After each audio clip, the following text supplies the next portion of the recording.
Welcome to the Hamumu Halloween Home Horror Hoedown, the podcast where we watch scary movies so you don't have to. From award-winning to completely unknown, we take them all way too seriously. I'm your host, Mike Hummel. And I'm your host, Solange Hummel. Now, warning, we use a ghoulish number of spoilers, so watch the movies first. Second warning, we don't know anything about anything, so don't take us seriously as we take these movies seriously. Hey, Soli. Yes, sir. You know one of your favorite Christmas movies? There's a song in it. There is. It's a terrible song, but once I've heard it once, it is all my brain wants to sing for the rest of Christmas. And it's not even a Christmas song. It always makes me think of the singers on SNL, one of which has little tiny hands. I think the SNL sketch with the singers with the little tiny hands are supposed to sort of make you think of these kinds of singers. We are, of course, talking about the song Sisters. Sisters, sisters. Performed by Rosemary Clooney and... George Clooney. No, but Rosemary Clooney is George Clooney's aunt. That's weird. Anyway, Rosemary Clooney and Vera Allen, who are the sisters in the movie White Christmas. And that kept going through my head the whole time we were watching Sisters from 1972. And once again, we took little to no notes. Well... Uh-oh. I took little to no notes. I have a page worth of notes. Oh, Soli. I know! I have a word worth of notes. It took me 1 week. Oh. 1 week. To not be less is more. Well, I mean, to fall, yeah. Yeah. I mean, technically, still less than I probably would have taken, but... I mean, it's the slogan. Less is more. 2024. Yes. Get with the program. I will try. I just wrote the word fetus. Is that from the introduction? It's from the title. Beginning credits? Yes, the beginning credits showed a lot of fetus. In fact, it showed a lot of feti. Feti. But you didn't really know that because it's hard to tell them apart in utero. Yeah. Let's dive into this movie. Let's jump in, swim around in the drama that is this Hitchcock-style film. Yes, a Hitchcockian thriller by Brian De Palma, who many have said is kind of a ripoff of Hitchcock. That's his thing. Ouch. I mean, maybe that's rude. Maybe it's more of an homage to Hitchcock. It definitely had that feeling, which I can appreciate. I mean, I sort of feel... Of course you can. Well, obviously. No, I kind of feel the same way about this movie as I feel like watching The Glass Onion and being like, well, this is not an Agatha Christie story, but it's in the style of, and I like it. This was in the style of, but I mean, I don't watch a lot of Hitchcock movies, but this felt different to me. Like, I don't know, it got weird. I think the way it felt to me was that it wasn't really convoluted. Like, there were just a couple of elements to what was going on, and we didn't know things at first, and we learned them later, but still, it wasn't like, oh no, this guy was doing this, and because he was out of the room, the other guy was doing that, or anything like that. Well, I mean, I think there were attempts at that, like the whole conversation that Philip overhears the morning after when he's listening to Danielle and Dominique yell at each other. Which leads to a surprise twist to the film. I mean, was it a surprise? It's supposed to be a surprise. Because as if we were watching that scene where he's in the bathroom getting dressed and listening to the two sisters yell at each other, I was like, well, I know what's going on here. Did you There's already? Only one reason for this scene to be shot from his perspective. Yeah. And now that you mentioned that, I feel like there were, I don't know, several different things where you're like, hey, what's that about? And it kind of comes together. Like, for example, Philip is the guy that Danielle picks up at a bar or whatever. Oh, right. There's a whole crazy game show at the beginning of this. He's on the game show. She's on the game show. They go together for dinner at what a restaurant. And then they go home to her place. And when they are being intimate, we see that she has like a big old scar on her leg, like weird looking, like it looks like a burn or something. And so don't know what that is. That's a little mystery. It's like high up on her thigh, like her hip area, which does later... not fit the plot at all, if you ask me. Right. Okay. So let's just say right up front, this movie was from 1972. That's and true. As with all movies from the 70s that we review, it is rife with problematic behavior, problematic language, problematic literally everything. Yeah. And it starts right out. You mentioned a game show. Yes. It's kind of like Candid Camera.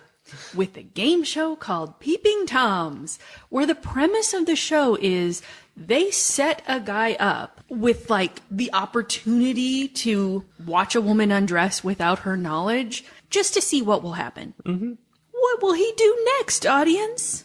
Yeah, it's that I think they still have this show. It's the What Would You Do? I forget what it's called, but it's something like that. There is something very similar to it that like happens on YouTube now, or like in social media. They do a thing like that. Or in that case, they present you with like a moral dilemma, and they want to see if you're going to be good or bad, which exactly the same, except they don't give you the opportunity to be terrible. They're just like, oh, someone lost their wallet. Are you going to give it back or not? Right. We're no longer setting people up to be sexually assaulted. Yeah. And also no longer giving the guy who made the wrong choice a prize at the end. But was it the wrong choice? Yes. That's the mystery. According to them, no. He apparently made the right choice. Okay. So the character Danielle in the movie is playing a blind woman on this game show. She's not actually blind. She's pretending to be blind. She's on this game show. She's pretending that she's walking into this locker room that's under construction. Just why did they just leave it like that? Right. Doesn't make any sense. It's under construction, and she's walking in, and because she's blind, she doesn't know that it's under construction and that there's a guy right there. Literally, the wall between the men's and women's section is gone. Right. It's just like the 2x4 framing. Yeah. And he's standing on the other side, and she walks in and starts taking her clothes off. And the dilemma is, what will he do? What will he do? And the three options were stop, look, listen. Yeah. Silence is golden. And what was the third one? I don't know what goofy term they gave it, but it was leave. Just don't bother her and go away. Go away. Right. So I think the first one, stop, look, listen, was like that he was going to watch her undress, right? I guess. In my 2024 brain, was like, is that the one where he stays, but he turns around? Like, is that the good option? No, the good option apparently was silence is golden, which was the one where he just turned around. As far as we could tell, we didn't really see it. We saw him like turn and walk away a little bit. We knew he stayed in the room, but he could have just sat down and kept watching. Right. I have no idea. And I don't even know what the third option was supposed to be. None of the options were tell the woman that she's about to undress in front of a stranger. Hey, lady, watch out. I'm right here. Don't take your clothes off. No, none of the options involved her having any kind of choice in the matter. Yeah. And so he does the like turn around and walk away, which apparently is making him a good guy. And he gets a prize at the end. Mm-hmm. Then they go out on a date to the restaurant where he won his prize at. A dinner for two. Which is called the African Room. Yeah. And our first introduction to this restaurant is an extreme close-up of a gorilla on the wall. And you know there were drums beating while that gorilla was on the wall. It was so racist. And the waiters at this restaurant are dressed like Chippendales guys. Right, they have like collars and cuffs, but no shirts. Yeah. In fact, I think he even had like insane. long tail. Like he had a. Yeah. I think that's what it was. He was wearing like a suit jacket with like a really long tail, but no shirt underneath. Yeah. I mean, so normal FDA approved food safe clothing. Obviously. I mean, you know that stuff has to happen. They have to be able to get permission for things like that because Hooters and the Tilted Kilt exist. Well, and this kind of felt like Hooters for women, sort of. Yeah. But also very racist and horrifying. Yeah. Which I'm sure there were plenty of. And what they did include that I thought was kind of cool was when Philip looked at his prize, he's looking at the card that says you get dinner for two at the African room. It showed it to us and he kind of looked at it and was like, ugh. And he rolled his eyes. And so there was that, these people don't know what they're doing and I am offended by this. Yes, I don't think the message of the movie was supposed to be like, look at this fancy restaurant. It's totally appropriate. I think it was like, oof, not a good choice. But I don't know about the game show. Like, I don't know. Because game shows back in the 70s were weird. That all ties in, and so many other things in the movie do, to this offhand comment I saw on IMDb. I was, looking at some reviews, and I saw somebody say that, like, this was Brian De Palma's best, I think they said comedic thriller. So I was kind of looking for comedy in this, and it starts out with the Peeping Tom show, and I'm like, this is ridiculous. But the movie is not funny, except it's so weird. Maybe maybe it was supposed to be like... That's what I wonder. Like... In the 70s, this satire, was comedy. like... Yeah. I mean, and that makes sense. That makes it marginally better. And it was probably more obvious satire at the time. Well, yes, we are not qualified. No. And now looking back, like, I just assume that that's what the 70s were like because that's Sure. what I've seen so much of. So I don't know. I don't know. Anyway, going home with Danielle does not work out for Philip. No. Unfortunately, she has an evil twin who murders people. Or does she? Or does she? So Philip ends up dead. And the murder of him is either seen or not seen by the lady across the street in the apartment on the other side. Yeah. Because we watch him, like, be stabbed almost to death and then crawl across the room and, like, write "help me" in blood on the window. And they did a convenient thing where we were, like, split screen. One side we were from his perspective and the other side we were from outside the window. So you can see that she can, like, sort of see a hand coming up and writing, and that's it. And then later she's telling the cops, I watched him, I saw who did it, blah, blah, blah. And I'm like, no, you didn't. No. You didn't even look out the window until later. Yes. There's just no way she saw anything except him sticking his hand on the window. The editing was funky. Like, they were trying to tell one story, but they didn't tell the people who were editing the footage what the story was. Yeah. So they didn't edit it the way the story went. Anyway, she's trying to convince the cops to investigate this murder that she saw. But unfortunately, she's an uppity woman. And, this movie is all about how terrible cops are. You know how you know she's an uppity woman? No. She's a reporter in the 70s. Oh, yeah, that makes sense. Only uppity women were Well, female reporters in the 70s. And specifically, the context here is that she writes stories about how bad the cops are and things they do wrong. Mm-hmm. And so when the cops hear it's her, they're like, whatever. Mm-hmm. But they show up and then they harass her. Mm-hmm. And it's just weird. One of the cops says something totally racist and horrible. Just so you know. That's all I have to say about that. Yeah. Well, they certainly don't put the lie to the things that this reporter says about cops. No, they do not. That's for sure. No, so once again, though, we're having this, like, two things are happening at once. On one side of the street, Grace, the reporter lady, is having a conversation with the cops on the phone and then making her way across the street to the other apartment building to meet with them. On the other side of the street, and taking exactly the same amount of time, Danielle, who has passed out, wakes up, calls her ex-husband, or at least that's what we think he is at this time, calls her ex-husband.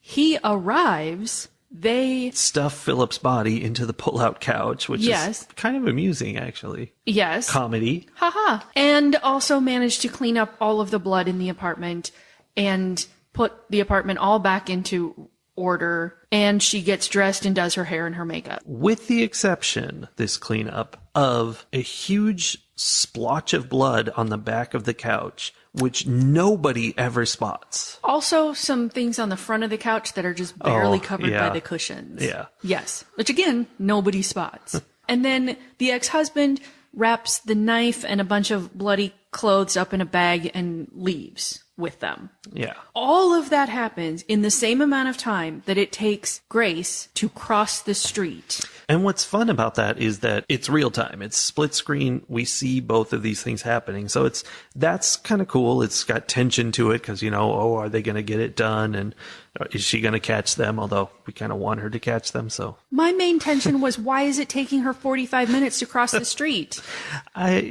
I don't think she had to cross the street. I think she lives in the same building. It's just a different, goes around the corner. That makes it even worse. Yeah, it's not great. Like, literally, I thought she had to, go down a building, across the street, and up into another building. And it was ages for her to get there. It was a bit of a while, but we watched it all really happen, so it's true. And then they give her a hard time and refuse to help her because she once wrote a mean article about them. Yes, and they can't find any evidence that any of this happened because it was so cleverly concealed. Oh my gosh, the guy mopped up blood throughout the entire living room, cleaned that window. I don't know what else he did. He did a whole bunch of serious cleaning, and it's real time. He did it, although if it was really blood, I don't think it would have come up so good. No. Also, they were lucky that the floor was apparently linoleum and not carpet like I thought it was. Or just 70s. That's true. That could be our new game show, Lucky or 70s. Lucky or 70s. So the cops then, when confronted with these two options, in the hallway with them is a reporter with brown hair and a plain face and plain clothes. She's dressed, very androgynously for the time, which is... She's a reporter. She's wearing something that I would wear every single day, like pants and a shirt, right? They have her versus behind the door, they find this deeply made up, coiffed, beautiful blonde woman in a dressing gown. French. With a French accent, because she's French Canadian. It's right. different. I forgot. It's different. But who acts completely brainless, right? Yes. Not a thought in her head. I don't know. I couldn't even begin to answer that sort of nonsense, right? Faced with these two women, there is an obvious choice as to which of them these cops are going to believe. I mean... Can't trust an uppity woman. Yeah, you can't trust an uppity woman. So that's smart. Yeah. All of that build up, right? And they're like, nope, there's no body here. There's no evidence of anything. We're leaving, whatever. You were mean to us. The victim is black. We don't care, is basically what they say. Yeah. So Grace decides she's going to pursue this case herself as a reporter.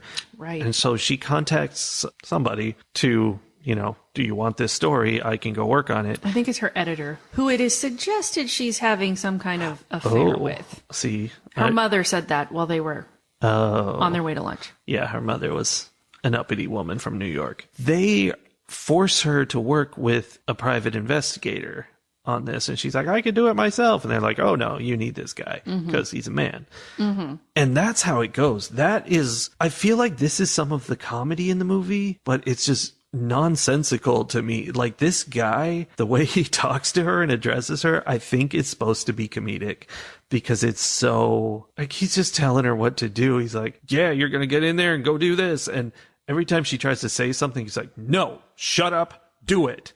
And it's so aggressive and so brutal. It's so funny. Funny. And what's funny about it is this uppity reporter is just like, okay. Like every time he says something, she just shrinks a little more in her seat and just goes with it. And in the end, she just does exactly what he tells her to. So, funny.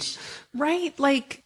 Yeah. It was weird. It was like, was that gender relations in 1972? Or was that, funny over the top weird? And if it was, why was her funny reaction to be a mouse? Well, because it's always good to see a woman put in her place. Well, that is for sure. Yeah. That makes everybody feel good. Yeah. I thought for a while that there was going to be this was going to be, she was acting that way because she had finally found the man who could tame her, that sort of thing. Suddenly she understood why it was important to be subservient so that she could have love. But at the end of the movie, that guy is on the top of an electrical pole spying on the couch, which is now somewhere in North New York, farm country. We have to squeeze in an inner part here. Eventually, the couch gets taken out of the place by like moving guys or whatever that are hired by the people trying to hide the body. They drive it off somewhere. The PI follows it, and basically Grace is left to try to solve this herself because he's insisting he's going to go where that couch goes. Yeah. And then we don't see him again, except for there at literally the end of the movie is him spying on the couch. Spying on the couch while a guy drives up in a tractor and grabs a cow and takes it off. Like, I'm like, where are we and what is happening and how did the couch get here and is the body still in it and what is going on? It's just extra mystery. Yeah. But anyway, that meant the relationship thing never happened that I was expecting. He was really into the couch is the thing. Yeah. So, okay. So Grace is left to solve this on her own. She finds out about a free range asylum. Is that what a free range asylum? Well, that's what her mom was talking about. Like, and here's where there was some like red herring stuff that happened that I'm kind of mad about. Because when she was having the conversation with her mom like kind of offhandedly was like, oh, by the way, I heard about this. There's this new asylum where they just let the people go and live in apartments like real people and like their doctors real humans come and treat them like family members. And I was like, oh, because we already knew that Danielle had an ex-husband, right? Yeah.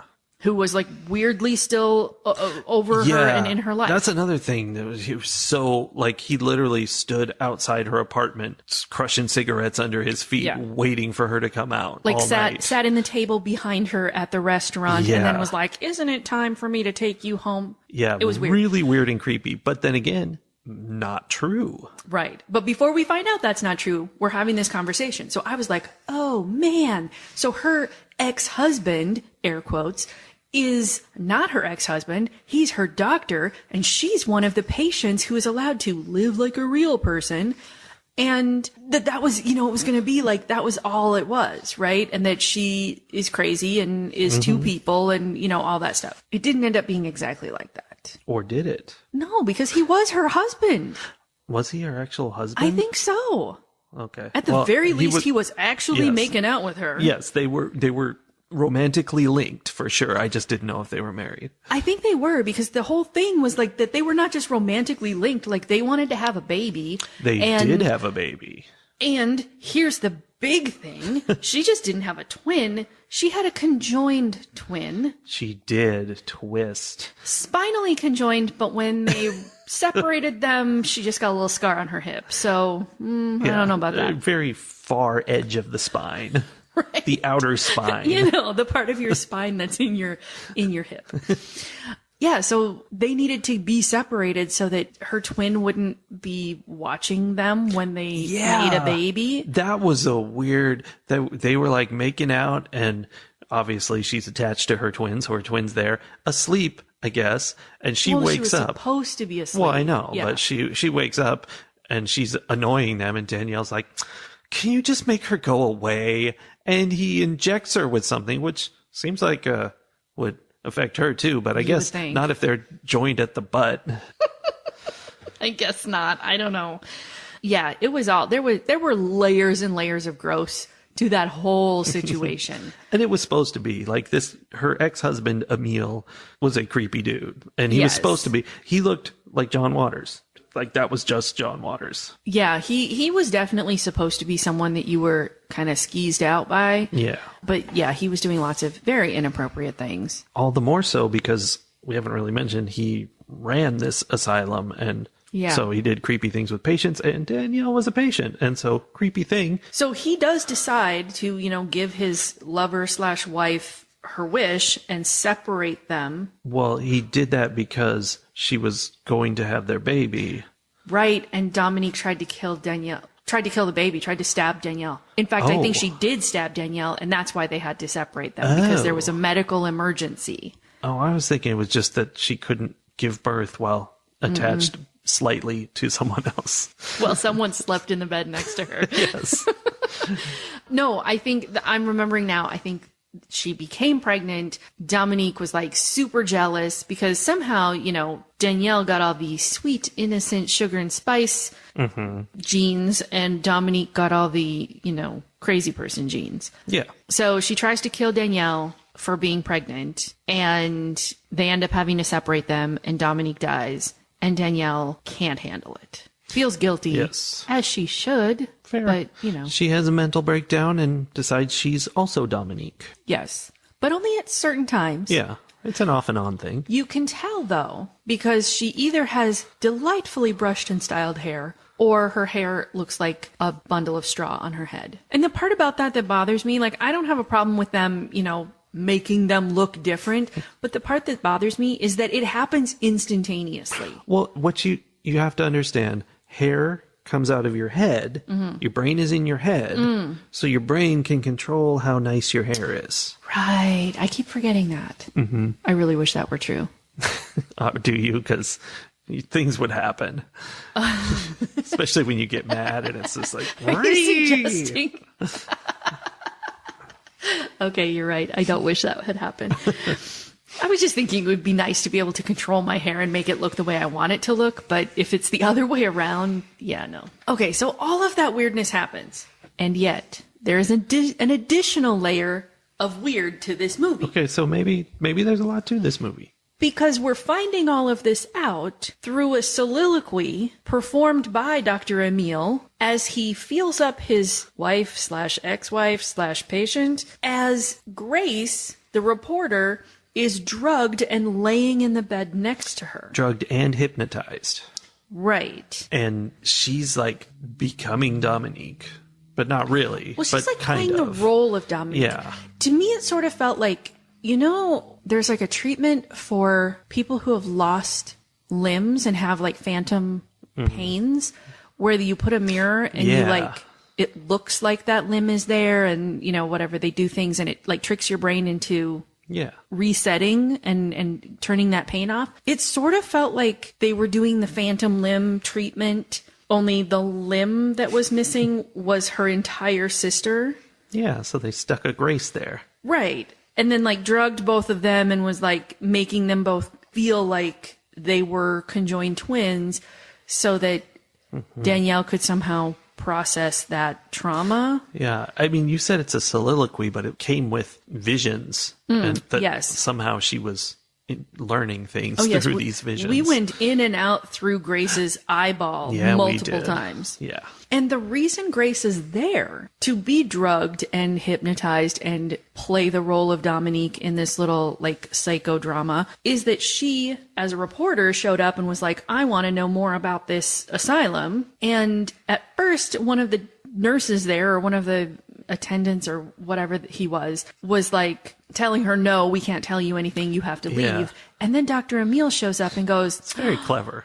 Margaret, why are you telling him all of these things? And he introduces her as the new patient that arrived the night before. And this doctor, nurse, whoever was just like, oh, okay. And so now she's trapped. I wasn't in at that point, so I missed it. Yeah. So now she is trapped in this asylum. And what she is saying, I'm a reporter, I don't belong here, they just think is the rantings of a crazy feel like lady. That's a classic 70s plot that has happened many times. They're like, just if you can convince people that the other person is a patient, then suddenly it does not matter what that person says or what they do because it all makes sense. They're just crazy. I would go so far as to say that is not just common in 70s plots, but like a significant chunk of our history in this country involves men being able to say, my wife is crazy because she reads, she doesn't listen to what I'm saying, all of this is true. Whatever. My wife is crazy, and taking her somewhere and getting her locked up. And then that woman being like, I'm not crazy, I don't belong here, and being completely ignored because some man said she was crazy. Or she could be burned at the stake. That's another option. Well, there is that. Yeah, but that was kind of fun. They locked her up and then specifically hypnotized her to answer questions about the murder with, oh, that was just a ridiculous mistake. There was no body because there was no murder. Yes.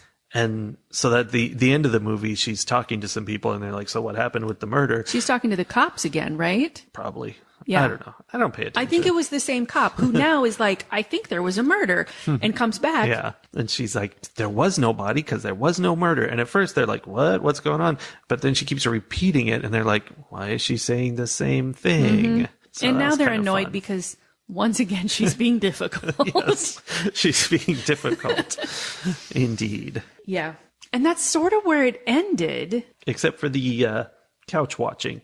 Well, and we missed the part where Dr. Emile gets stabbed because I don't remember, is like kissing Danielle, and that makes Dominique come because he thought he had fixed her, but he didn't. And so Right. Dominique came and stabbed him and Came out of Danielle's brain and stabbed him. Right. And so he ends up dead. So now we just have these two women. Danielle was really simple. She really was. I do feel like Dominique got all the brains.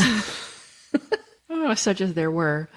Yeah. I mean, there's a lot of trauma in Danielle's life. Yeah, for sure. So that's pretty much it. And I guess my big takeaway of this movie, which I wrote down as my last note, is reading, writing, and being independent makes a lady brain weak. Well, that's a fair takeaway. That's good. Yeah, that's pretty much where it ended. Ratings. I feel like it's fairly obvious from everything I've had to say about this movie how I felt about it. And I recognize, like, this was one of our reviews, and I recognize this was one of our reviews where we mostly just recapped the movie, like we summarized the story. We totally did, yeah. In a really chaotic way, so you're welcome. It adds to the fun.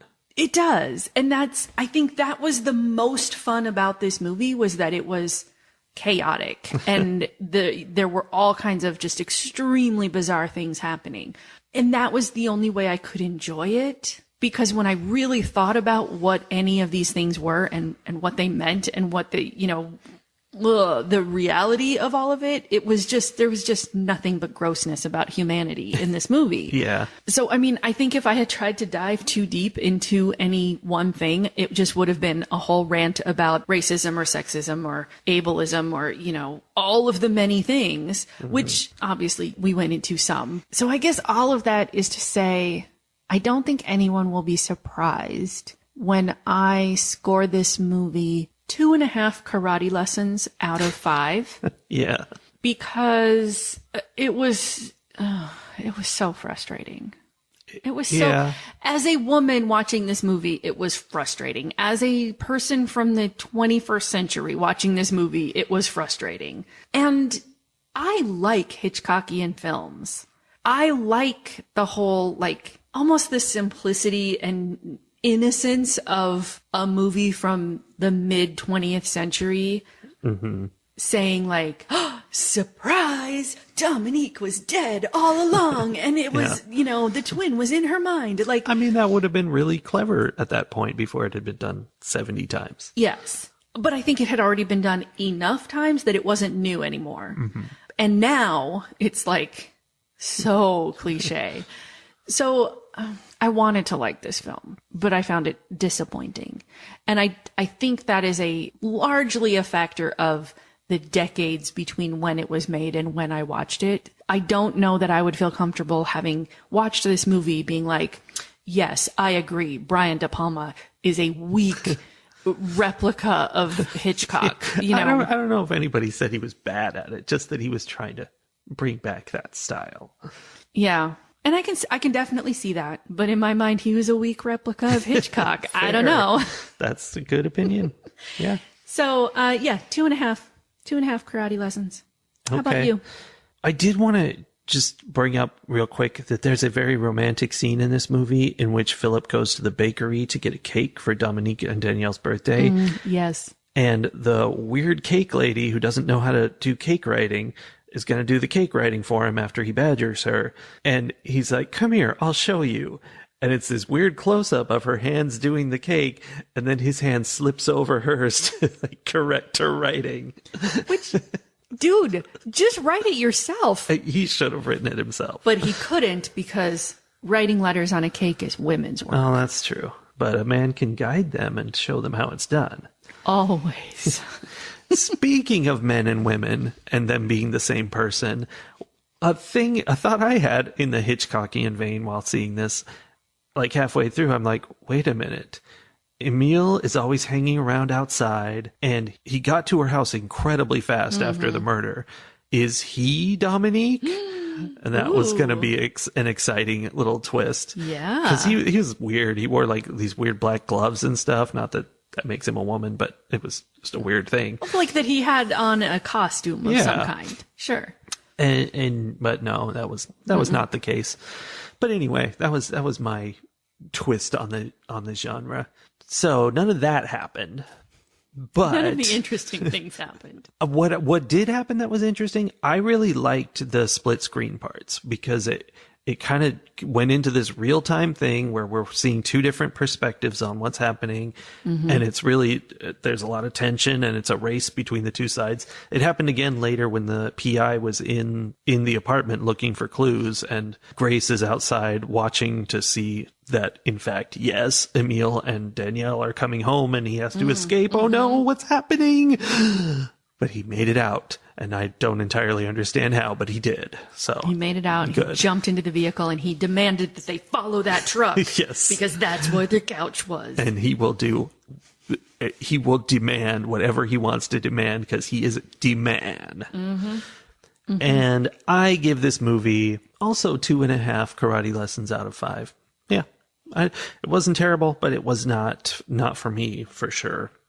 But I did like that spicy little heist movie element that it had in there. Yeah. All right. Fight the horror of a world gone mad. It's tempting, given this particular movie, to go into a hot political tip about the behavior of cops. But I'm going to assume that you all know how I feel about that, and there are other places you can learn about that particular situation. So instead, my hot political tip this week is going to be that you can find out who your U.S. senators, your U.S. House representatives, you can find out who they are and how to contact them by going to congress.gov. You go there, there's a place for you to look up who are my congressmen. And I highly recommend that you do that. And then once you do that, that you send them an email letting them know how you feel about whatever is going on. Whatever nonsense. Right now, the thing that I am writing my elected officials at the federal level about is the looming government shutdown again, and the fact that certain House representatives are once again throwing a temper tantrum and threatening to shut down everybody's everything if they don't get their way. But by the time you hear this, that may or may not have been resolved. The current deadline is January 19th. One of the deadlines is January 19th. A second deadline is February 2nd. So if you're hearing this before those dates, you should probably write your elected officials. If you're hearing this after those dates, I assure you there is something to write to them about. That's just fair bet. Look at the news and pick whatever makes you the angriest. Yeah, that sounds good. Okay, that's that. That's Congress.gov. You can also use ResistBot. Look it up. It will let you get messages to them without doing all that hard work of going to Congress.gov. True story. ResistBot is amazing. All right. So that's it for the 70s. Let's zoom on ahead, because I'm sure we're going to watch something more recent next. Yay! All right, I'll see you next week. See you then. Bye. Bye.